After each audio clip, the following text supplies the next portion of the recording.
On the morning of December 8, 1941, just hours after the smoke still rises from Pearl Harbor, a quiet American submarine slips out of Manila Bay and disappears beneath the Pacific. Nobody in Tokyo realizes it yet, but that single boat, the USS Swordfish, has just fired the opening shot in a campaign that will starve the Japanese Empire to death. By war's end, American submarines will sink more than half of all Japanese merchant ships, cut their oil lifeline to almost nothing, and leave an empire that once stretched from Burma to Wake Island choking on its own ambition. The Japanese High Command never sees it coming. They laugh at submarines, call them toys, brag that their convoys are invincible. They are wrong. And the story of how a handful of brave American boys in steel tubes under the sea bring the world's third largest navy to its knees is one of the most overlooked epics of the Second World War. Out in the South China Sea that December, the Swordfish stalks her first target, a fat Japanese tanker loaded with aviation fuel bound for the new conquests in the Philippines. The skipper, Lieutenant Commander Chester Bruton, lines up the shot through the periscope, whispers "Fire one," and the torpedo leaps from the tube. Seconds stretch into eternity. Then a colossal explosion rips the night apart. Flames shoot 100 feet into the air, lighting up the horizon like a second sunrise. The tanker breaks in half and slides beneath the waves, taking 30,000 barrels of precious oil with her. Bruton and his crew feel the shockwave rock their boat 2 miles away. They look at each other, grin like kids who just pulled the greatest prank in history, and dive deep before the escorts know what hit them. That one torpedo has just shortened the war by weeks, maybe months. And it is only the beginning. The Japanese are stunned. They expected battleships, carriers, another Tsushima Strait where their surface fleet would crush the Americans in glorious combat. Instead, death comes silently from below. They scramble to understand.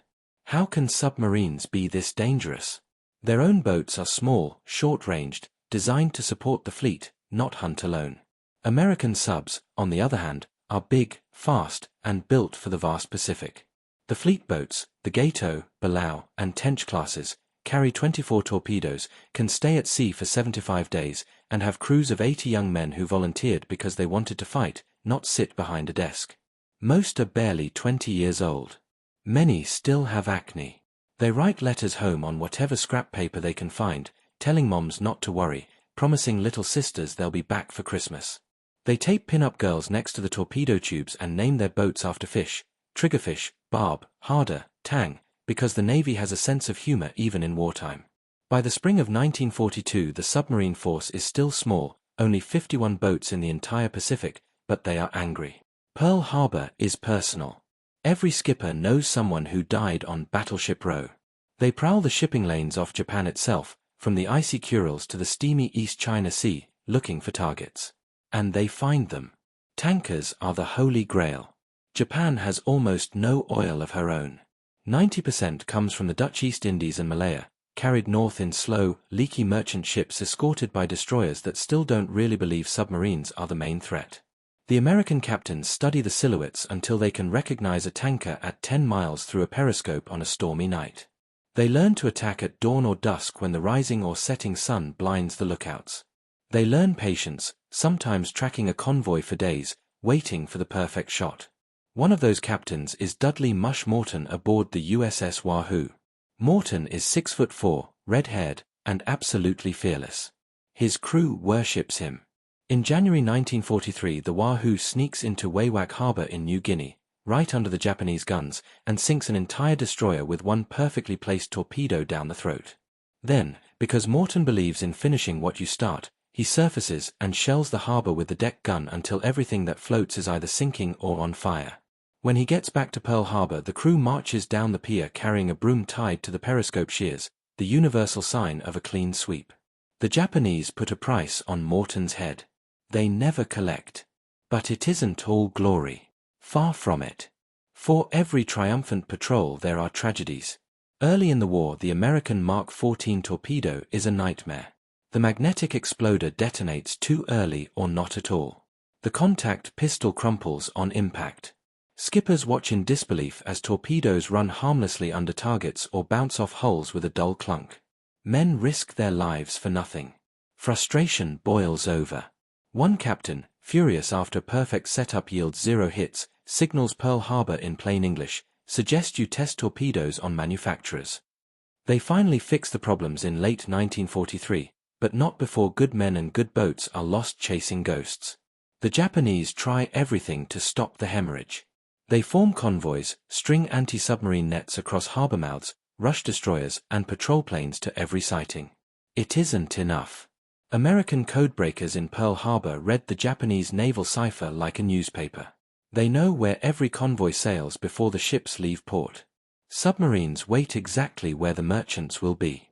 By 1944, the Imperial Japanese Navy is forced to escort every single tanker with multiple destroyers, pulling warships away from the fleet battles they crave. The submarine campaign becomes the greatest force multiplier in military history. 8,500 American submariners, less than 2% of the Navy, sink 55% of all Japanese ships lost in the war. They do it at horrific cost. 52 submarines never come home. 1 in 5 submariners who sails from Pearl or Fremantle becomes a name on a wall. The loss rate is higher than any other branch of the American military. Imagine being 21 years old, locked inside a steel pipe 200 feet down, batteries low, air foul, depth charges exploding so close the hull groans like it's about to burst. You haven't seen the sun in weeks. Your best friend is bleeding from the ears after the last attack.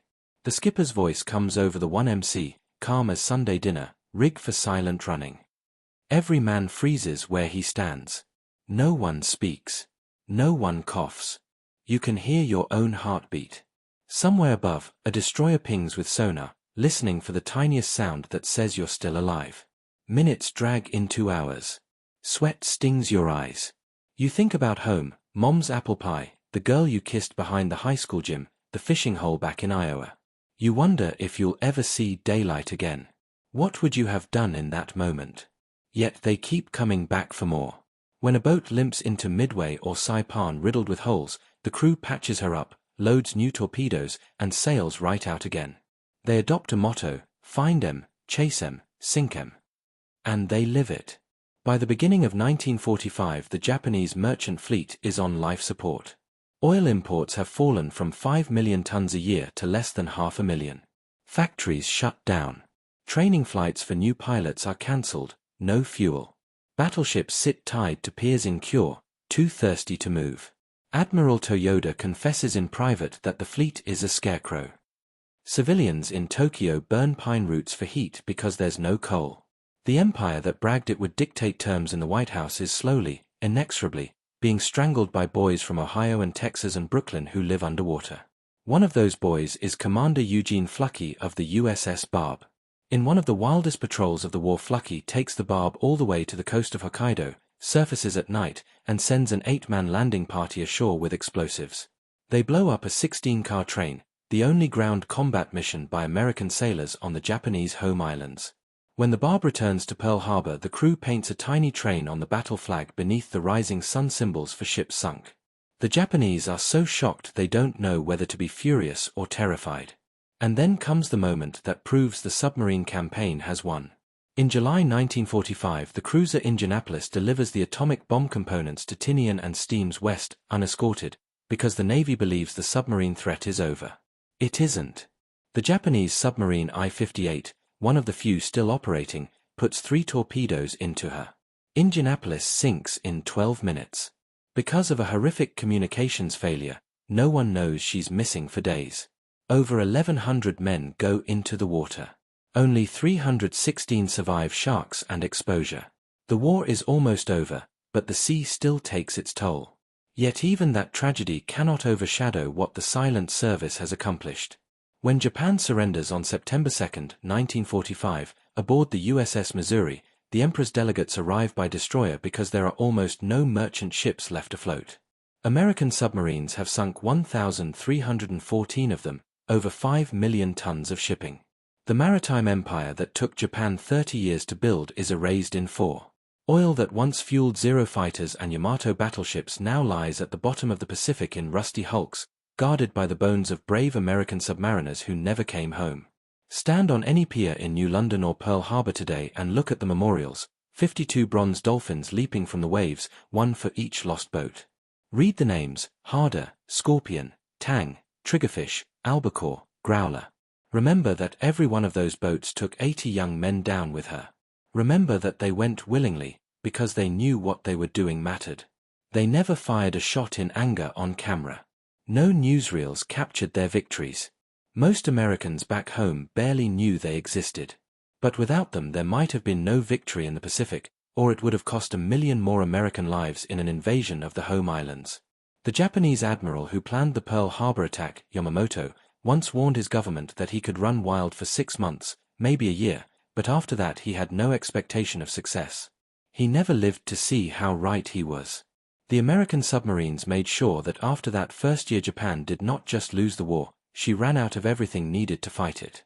So the next time someone tells you the Second World War was won by carriers or bombers or marines on bloody beaches, nod politely, then tell them about the boys who lived under the sea. Tell them about the USS Swordfish slipping out of Manila the day after Pearl Harbor, about Mush Morton and his broom, about Gene Flucky blowing up a train in Japan, about silent running while depth charges walk the ocean above you. Tell them how a few thousand ordinary American kids, armed with steel, diesel, and raw courage, reach across 3,000 miles of ocean and turn off the lights on an empire. They were the wolf pack that never howled. And because of them, the land of the rising sun discovered what darkness really means.